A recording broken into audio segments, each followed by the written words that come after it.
My mother-in-law threw out my things because she didn't want a daughter-in-law who planned to give birth at her parents' house. She dragged me out of the house while I was still in my pajamas, not even letting me put on my shoes. All I had was my phone, so I called my mom, who luckily was nearby. I waited for her at a local diner. When my mom and sister heard what happened, they were furious. They made a call that marked the start of trouble for my mother-in-law and husband.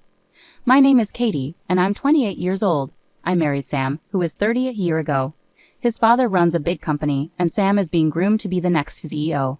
Right now, he's training at one of their smaller companies. I met Sam at work, but I didn't know about his family's business until shortly before we got married. He hadn't told me that he was going to be the next CEO until then. I was completely surprised when Sam told me he was going to be the CEO of the main company. At first, I couldn't believe it because he seemed so capable and well-liked. But after he explained, it all made sense, and suddenly I was the wife of a future CEO. After we got married, Sam moved to the main company's office, while I continued working at my job. My father-in-law told me, "I've heard you're a young leader at your workplace. Keep up the good work," Sam said. However, my mother-in-law had a different view. "Why would a wife neglect her home to work?" she asked, strongly opposed to me having a job. I thought there wouldn't be any issues since we weren't living together, but I was mistaken. Sam's parents wanted us to live with them. It started when my father-in-law said, "I'm very busy. It would be nice to have someone take care of us." Sam also agreed with the idea of living together. "I'm concerned about Mom too. I've grown up in this house, and moving now would be inconvenient," he explained. I had almost no chance to oppose living together. When they asked my opinion, my mother-in-law said, "Since everyone seems to think it's a good idea, Katie, do you have any objections?" At that point, I had no choice but to agree to live with my in-laws. Unexpectedly, once we moved in together, my mother-in-law, who had opposed my job, started making life difficult for me, pushing me to quit. She dumped all the household chores on me, even though I was working. If she wasn't satisfied with how I did things, she'd make me redo them. At first, she complained about small things like a speck of dust or a stray hair. I tried to learn from her feedback and clean those spots better. Then she started checking unusual places like behind the TV or between dressers for dust, places that aren't typically cleaned regularly. I thought, these aren't part of normal cleaning routines. So I finally spoke up. "I can't clean these spots every day. I work just like Sam does.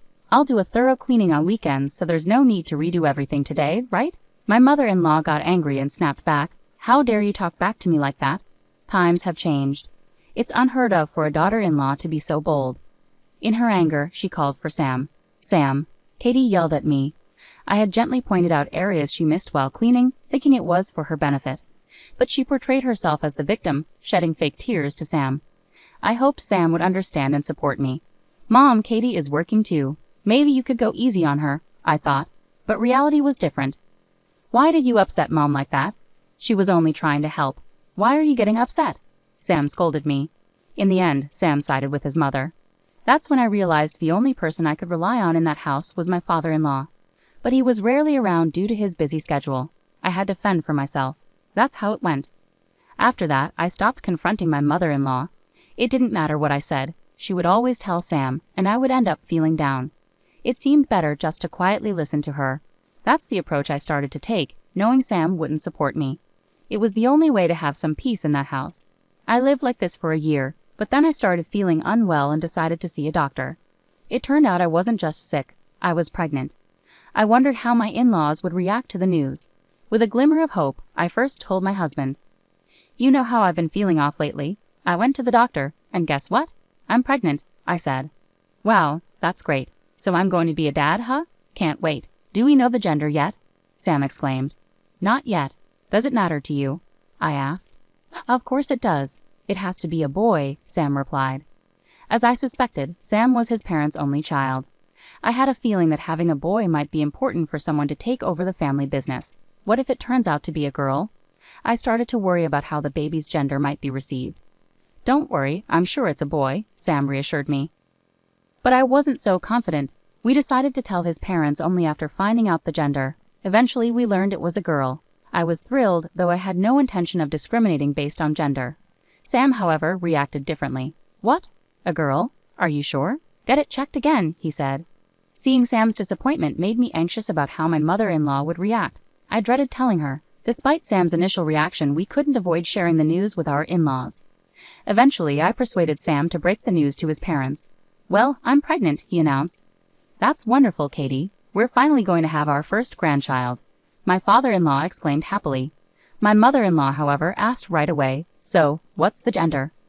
With hesitation I replied, "It's a girl." "A girl, huh? I hope she's as lovely as you, Katie," my father-in-law responded warmly, seemingly unconcerned about the gender. But my mother-in-law couldn't hide her disappointment. "A girl? Not a boy? It has to be a boy for it to make sense for Sam," she muttered. I was shocked to hear her say that, but my father-in-law quickly intervened. "Honey, why would you say that? Whether it's a boy or a girl, they're still our grandchild. Can't you just be happy?"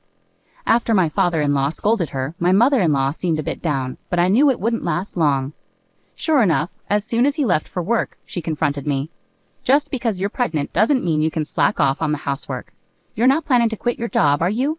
If not, keep up with your chores. Pregnancy isn't an illness, you know." Hearing pregnancy isn't an illness from another woman, especially one who had given birth herself, surprised me. It made me question if staying here was the right choice for having my child. My family's home is about a 3-hour train ride away. My dad passed away early and now my mom and older sister live there together. Maybe if I explain everything to them, they might let me stay with them. I started to feel that giving birth at my in-laws' place might not be the safest option and remembered my family's home could be a better choice. I decided to contact my mom right away. "Mom, it's me, Katie. What's up?" "It's rare for you to call. I'm pregnant and I was wondering if I could come home to give birth." "You're pregnant? You should have told us earlier. Congratulations. Come home for the delivery, of course, that's fine. But have you gotten permission from your in-laws?" "Well, not yet. If you discuss it properly and they agree, I don't mind at all." Mom advised me to discuss it with my in-laws. For the safety of my baby, I decided to go home for the delivery. When I talked to my husband about it, he casually said, "Going home for the birth? Oh, I guess that's fine. My mom's here too, so things should be okay around the house." He agreed quickly. Anticipating possible opposition from my mother-in-law, I decided to talk to my father-in-law. After careful consideration, I thought it would be better for everyone if I went home for the delivery. "Would that be all right?" I asked. Initially he looked surprised, but then said, "If that's what you want, Katie, then it's probably best. I won't oppose. Could you possibly talk to my mother-in-law on my behalf?" I asked. "Well, I'll tell her," he replied, seemingly agreeing to my request. With his support, I got permission to go home for the delivery without any problems. On the day I was supposed to leave, I woke up to find that my packed luggage was missing. Unfortunately, both my husband and father-in-law had already left for work. "Do you know where my luggage is?" I hesitated to ask my mother-in-law, but I had no other option. "Oh, that luggage. I got rid of it all. I don't need a daughter-in-law who causes so much trouble. Don't ever come back," she shouted at me as she pushed me out the front door. I hadn't even had time to put on my shoes. All I had was my smartphone. I was practically in my pajamas, and with a loud click, the front door locked behind me. This meant my mother-in-law was serious. She really wanted me out, that much was clear. I felt like if I stayed there, that door would never open for me again. With that thought, I started walking. But it was the peak of summer, and walking barefoot outside was unbearable, so I sought refuge in a nearby diner. Using my phone, the only possession I had, I called my mom. She was furious and promised to be there within an hour. Luckily, she wasn't far away. I spent that hour at the diner, waiting anxiously. When my mom arrived, she wasted no time and drove me straight back to our family home. My sister was already there waiting for us. I poured out everything about my mother-in-law's actions and my husband's indifference. After hearing my story, my mom and sister exchanged some words quietly, leaving me unsure of what they were discussing. The next morning, being at my family home was a breath of fresh air. I was asked to fetch the newspaper, and when I opened the door, I found my mother-in-law and husband kneeling outside. "Katie, I'm so sorry. It was all my fault. Please don't sever ties with my husband's company," my mother-in-law pleaded. "Katie, I'm sorry too. Please, can we continue doing business with my dad's company?" my husband added. Confused, I had no idea what they were talking about. Then suddenly, my mom and sister appeared from behind. "What on earth are you two doing causing a scene this early?" My mom's voice was stern. "What does resuming business mean?" To avoid any further disturbance, my mom invited them inside our home. Once settled, my husband started explaining. "Would you please consider doing business again with my dad's company? My mom and sister manage the company my dad left behind." Curious, I asked my mom, "What does it mean that they're doing business with my father-in-law's company?" "Yes, they work with one of their subsidiary companies," my mom replied. "Exactly. It's a major company within their group, second only to the main office, and their top client is Katie's mom's company," my husband added. I had no idea. Apparently my husband was misinformed. This was news to me too. LOL.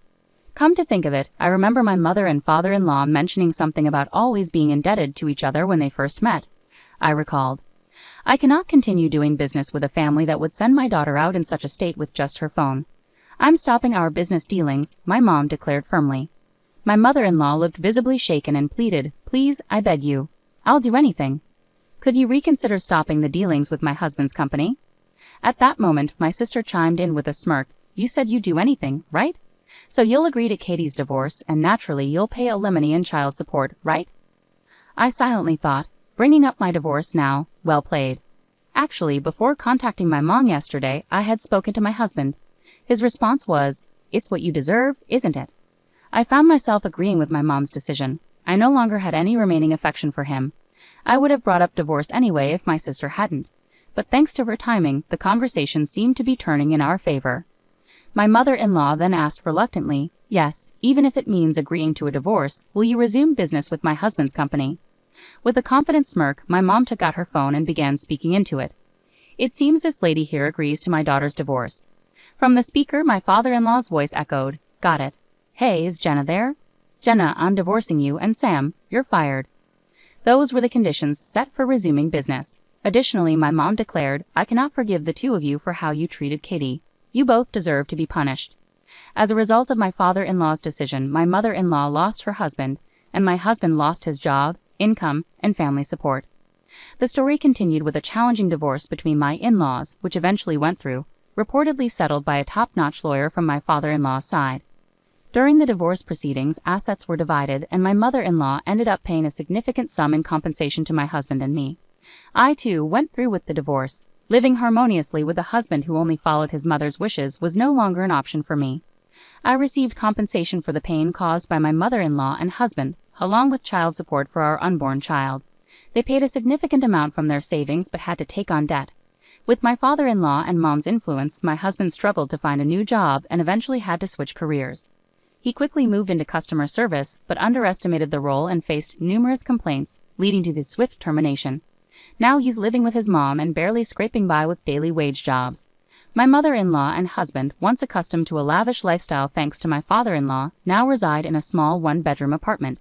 Their once close relationship has soured, and they argue frequently. As for my ex-mother-in-law and ex-husband, I wonder if there's any hope or joy left in their lives. Meanwhile, I safely gave birth at home to a healthy baby girl. With the support of my mom and sister, I plan to focus on raising her. Once things settle down, I'm thinking of working at my mom's company. I did inform my ex-husband about our daughter's birth, but there hasn't been any follow-up from him. It seems he doesn't care much. All I expect from him is to ensure he pays child support. I have no intention of letting him see our daughter for the rest of her life. From now on, my focus is moving forward and living a fulfilling life with my daughter, supported by those around us.